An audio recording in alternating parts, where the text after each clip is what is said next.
Un après-midi paisible dans l'Arizona. Brian Welch et sa fille Gina partagent leur amour mutuel pour la musique. Mais il y a quelques années, Brian aurait donné tout ce qu'il possédait pour quelques minutes de paix. Je veux être présent pour Gina. Sa mère est décédée à cause de la drogue. Et je dis à Dieu, j'ai besoin de ton aide. S'il te plaît, aide-moi, aide-moi. Et je lui ai demandé du fond du cœur.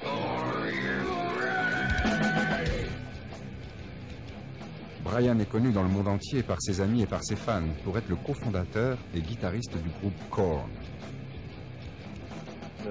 Notre second album est sorti et nous avons été classés 3e au box-office. C'est pas mal, non? 3e album, 100 000 copies par semaine. On vend bien. Et on a continué notre ascension. On a vendu des disques, des vidéos. C'était le succès. Le son unique du groupe, appelé New Metal, est un mélange de heavy metal et de rock alternatif. De Bakersfield, en Californie, nos 5 amis furent catapultés au statut de star. Et alors que la plupart des gens considéraient Brian comme une star du rock, l'homme qui avait tout pour lui, Brian nous raconte une histoire différente. Expliquant sa dégradation intérieure, il tentait d'échapper à sa douleur par la drogue et l'alcool. Quand j'étais sur la route, je buvais. Ok les gars, on va s'amuser. Et je cachais ma tristesse sous le tapis. Je faisais toujours ça, tout mettre sous le tapis. Si cela ne semblait pas poser de problème au niveau de sa musique, l'effet fut dévastateur pour son mariage. Je rentrais chez moi, mon ex-femme avait pris de la drogue, nous nous disputions. Mes cornes allaient de succès en succès. Brian essaya plusieurs fois d'abandonner la drogue, mais il n'y parvint pas. La venue au monde de sa fille Gina changea les choses. Brian et son épouse, Rebecca, firent la paix, du moins pour un temps. C'était merveilleux. Je me disais que la vie allait être belle à présent. J'ai mon groupe, j'ai ma femme, j'ai mon bébé. Nous sommes de plus en plus connus. Puis j'ai repris la tournée. J'étais devenu clean après la naissance de ma fille. Mais après le premier concert, j'ai pris une canette de bière et accro à nouveau. Instantanément. Rebecca prend du speed à la maison avec le bébé. Le groupe avait de plus en plus de succès. Et chez moi, c'était l'horreur. Rebecca me manque. Mon bébé me manque encore plus. Quand je rentre chez moi, je suis tout le temps sous. Ou bien j'ai la gueule de bois. Je passe quelques jours avec ma petite, mais je rencontre quelqu'un qui prend du speed. Alors, je prends du speed chez moi, devant la petite. Et tout va de mal en pis à la maison. Et le succès de Korn ne cesse d'être de plus en plus éclatant. Par la suite, son épouse le quitta, emmenant Gina avec elle. Ils divorcèrent. J'ai paniqué. Ni le rock, ni l'argent, ni ma puissance, ni mes amis gangsters, ni rien d'autre n'avait pu empêcher ce drame.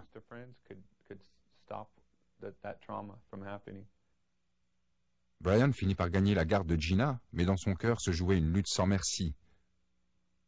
Il voulait s'occuper de sa fille, mais il ne voulait pas l'exposer aux agissements de Korn. Comment quitter un groupe comme Korn? Un des plus grands groupes de rock. Je veux dire, celui qui a marqué l'histoire de la musique. Comment le laisser tomber? Et puis d'un autre côté, comment ne pas être là pour ma fille? Tout en agonisant face à ce choix, Brian s'enfonça encore plus dans la drogue et l'alcool. Un jour, il entendit sa fille fredonner un chant de Korn. J'ai entendu Gina chanter un chant de Korn dont le titre est Adidas, All Day I Dream About Sex, c'est-à-dire toute la journée je rêve de sexe, un chant pour les soirées. Elle ne réalisait pas ce qu'elle chantait, mais je me suis dit, qu'est-ce que je suis en train de faire à mon enfant? Je me suis senti comme un perdant, le plus grand perdant de la terre. J'étais même pas bon pour ma fille. Vers cette époque, Brian investit dans l'immobilier avec 2 partenaires qui étaient chrétiens. Ils ne troublèrent jamais Brian avec leur foi jusqu'au jour où, à un moment, vous avez cherché leur aide. Pourquoi? Parce que vous saviez qu'ils étaient chrétiens? En fait, c'est eux qui ont fait le premier pas. Par email, Brian raconta à ses partenaires que sa vie était en lambeaux. L'un d'entre eux répondit avec un verset biblique. « Venez à moi, vous tous qui êtes fatigués et chargés, et je vous donnerai du repos. » Je me disais, Dieu existe-t-il? Je me disais, cet homme est-ce un farfelu? Ou bien existe-t-il vraiment? Et est-ce qu'il m'appelle? J'ai lu ce passage biblique et je me suis pris à espérer qu'il soit vrai. Plus tard, Brian se rendit à l'église avec son partenaire. Nous sommes allés à l'office, la musique a commencé et les gens se sont avancés vers l'avant pour prier. Je trouvais cela très étrange, mais ça m'attirait. Je sentais qu'il se passait quelque chose. Le pasteur a demandé « Est-ce que quelqu'un voudrait accepter Christ ?» J'ai dit « Moi » et j'ai prié. Je suis rentré chez moi, j'ai roulé un billet de 100, tiré une belle ligne de speed et j'ai tout sniffé. Je me souviens avoir dit « Seigneur, si tu existes, comme cet homme le dit, éloigne-moi de ces drogues. Je n'arrive pas à m'arrêter. Je ne veux pas en prendre, mais je ne peux pas m'en empêcher. »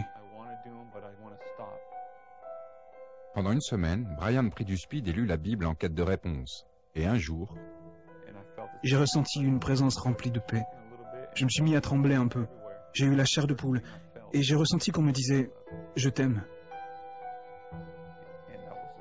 Et j'ai dit « Père ?» J'étais pétrifié. « Père ?» C'était Dieu. C'est parti ensuite, mais ça avait été tellement réel que cela avait surmonté l'effet de la drogue. Par la suite, cependant, je me suis dit que ce n'était qu'une illusion, l'effet de la drogue, justement. Ça ne pouvait pas être Dieu. Et je me suis drogué tout le restant de la nuit. Le lendemain, je me suis réveillé et j'ai été poussé à lire la Bible. Je l'ai ouverte et je suis tombé sur le verset qui dit « L'âme qui pêche, c'est celle qui mourra ». Pour moi, c'était Dieu qui me disait « Je me suis révélé à toi hier soir. Il est temps d'arrêter avec la drogue à présent. Il est temps de cesser. » J'ai eu peur. J'ai ramassé toute ma drogue et je l'ai jetée dans les toilettes, disant « C'est fini, Seigneur. J'arrête. Je suis à toi maintenant. » Et ce fut la dernière fois que j'ai pris de la drogue. c'est plutôt impressionnant pour quelqu'un qui s'est drogué pendant si longtemps. Ouais, c'est un miracle. En 2005 aussi, Brian quitta Korn et abandonna le monde du heavy metal. Brian fut baptisé dans le Jourdain et commença sa nouvelle vie. Qu'est-ce que cela vous a fait d'abandonner Korn? À vrai dire, Dieu existait. Il s'était révélé à moi. Et il continuait de se révéler à moi. Je ressentais sa présence en moi. Et il se révélait aussi en ma fille. C'est tout ce qui importait pour moi. J'étais bien. Et puis le groupe, le succès, l'argent, tout ça, ça n'avait plus d'importance. Mais Dieu, il est véritable. Alors peu importe ce que je fais le restant de ma vie. Brian a pris ses responsabilités de père. À présent, il ne chante plus de paroles obscènes, mais parle à sa fille Gina de l'amour de Dieu. La carrière musicale de Brian a également pris une nouvelle direction. À présent, sa musique reflète le chemin qui le mena de l'autodestruction aux bras de Dieu qui sont remplis d'amour. Pourquoi Dieu vous a-t-il fait venir sur terre? Il m'a placé sur terre afin que je puisse le connaître et être proche de lui. Et je vais passer autant de temps que possible avec lui pour le connaître chaque jour. Je ne veux plus perdre mon temps. J'en ai trop perdu. C'est pour cela que je suis sur terre, pour connaître Dieu et avoir une relation personnelle avec lui. Être rempli de son esprit afin qu'il puisse œuvrer en moi et sauver le plus de monde possible pour son royaume.